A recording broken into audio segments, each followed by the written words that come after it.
পুরনো বন্ধু এবং নতুন বন্ধু সকলকে ঝুমে কিচেনে স্বাগত জানাই। আজকে আমি আপনাদের সঙ্গে শেয়ার করব ভেন্ডির টক রেসিপি। এটা বানানো খুবই সহজ আর খেতে সত্যি খুব ভালো লাগে। এই গরমে বিশেষ করে ভেন্ডির টক দিয়ে বেশ অনেকটা ভাত খাওয়া যায়। তো চলুন আজকে রেসিপি পুরো দেখে নেওয়া যাক। নতুন বন্ধুদের কাছে অনুরোধ রইল চ্যানেলটিকে সাবস্ক্রাইব করার আর ভিডিওটি লাইক করার।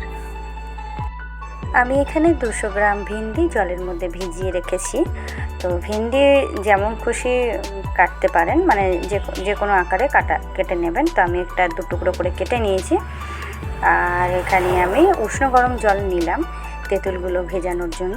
তেঁতুল উষ্ণ গরম জলে খুব তাড়াতাড়ি গুলে যাবে, মানে ভালো করে হাত দিয়ে চটকালে লাঞ্চগুলো বেরিয়ে আসবে খুব তাড়াতাড়ি। তাই এখানে আমি 1 কাপ মতো উষ্ণ গরম জল নিয়ে নিলাম। আর বেশ খানিকটা ভেন্ডির পরিমাণ বুঝে বেশ খানিকটা আমি তেঁতুল নিয়ে নিয়েছি। ভেন্ডির পরিমাণ বুঝে তেঁতুলের টকটা করবেন। এবার ভালো করে একটু ভিজিয়ে দেবো, 10 মিনিটের মতো ভিজিয়ে নেবো। ভেজানো হয়ে গেলে তারপরে আমি ভালো করে হাত দিয়ে কষলে এইভাবে এর যে দানাগুলো আর এই ছিবড়াগুলো এইভাবে চিপে বার করে নিলাম। এই যে টক জল রয়ে গেল। এবার আমি কড়াইতে তেল দিয়ে দিলাম রাঁধুনির ফোড়ন দেওয়ার পরে সমস্ত কেটে রাখা ভেন্ডিগুলো দিয়ে দিলাম। তো ভেন্ডি দেওয়ার পরে আমি খুব বেশি কিন্তু ভাজছি না, তো খুব মিডিয়াম আঁচের মধ্যে আমি মিনিট 2-3 একটু ভেন্ডিটাকে নাড়িয়ে চাড়িয়ে নিলাম। তারপরে টক জলটা দিয়ে দিলাম এর মধ্যে, আর দিয়ে দেবো সামান্য 1 চামচ নুন, আর দিয়ে দিলাম একটা কাঁচা লঙ্কা চিড়ে।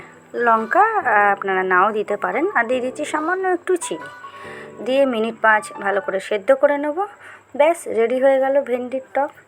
খেতে সত্যি খুব ভালো লাগে। গরমের দিনে বিশেষ করে খান, সবাইকে খাওয়ান। আমার আজকের এই রেসিপি যদি আপনাদের ভালো লেগে থাকে তাহলে চ্যানেলটি সাবস্ক্রাইব করে ভিডিওটিতে লাইক করার অনুরোধ রইল। এভাবে আমার পরিবারের সদস্য হন এবং আমাকে সাপোর্ট করুন। আবার নিত্য নতুন অনেক রেসিপি নিয়ে আপনাদের সামনে হাজির হব। সবাই ভালো থাকবেন, সুস্থ থাকবেন। বাই।